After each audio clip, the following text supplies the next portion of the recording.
Shalom mes chers amis, voici la pensée divine numéro 287, premier échec, 1 Samuel le chapitre 13. Le chapitre illustre un premier test divin à Saül. De manière providentielle, Samuel n'arrive qu'après 7 jours, selon le délai qui était convenu.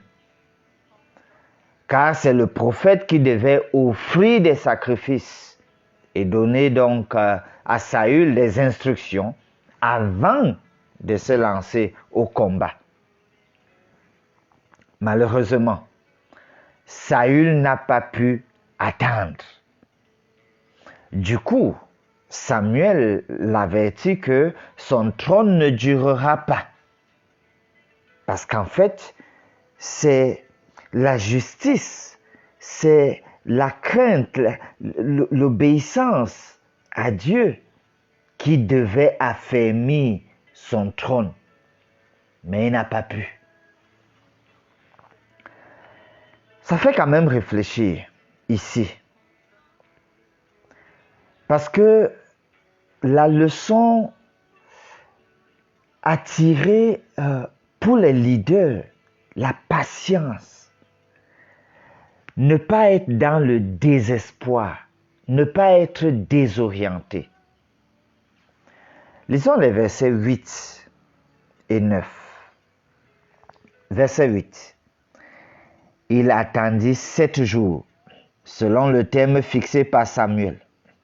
Mais Samuel n'arrivait pas à Gilgal et le peuple se dispersait loin de Saül.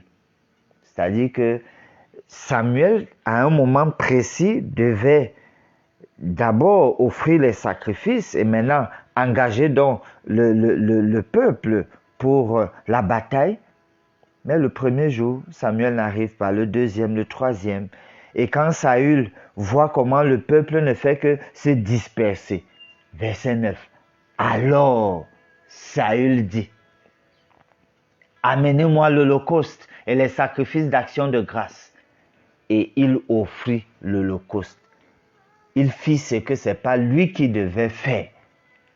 Parce que voyant le peuple se disperser, le fait pour lui de voir le peuple se disperser, du coup, il tombe dans le désespoir. Du coup, il tombe dans la désorientation. Il oublie que bon, telle chose, c'est pas lui, telle chose, ça devrait être Samuel. Bref, il est désorienté.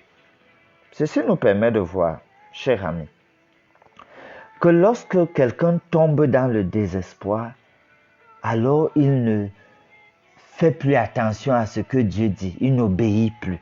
Lorsque quelqu'un est désorienté, alors il ne s'appuie plus sur les instructions de Dieu.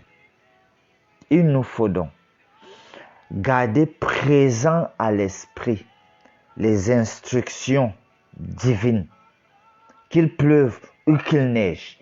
Rester attaché à ce que nous savons que Dieu a dit. Peut-être tout n'est pas clair dans notre esprit, mais au moins si on sait clairement ce qu'il a dit, nous devons nous en tenir à cela. Prions. Donne-nous, Seigneur, malgré souvent les épreuves, les moments fatidiques où on est tenté à tomber dans le désespoir, dans la désorientation, au moins à nous souvenir de ta parole et à nous accrocher à tes instructions. Nous prions ainsi au nom du Christ. Amen.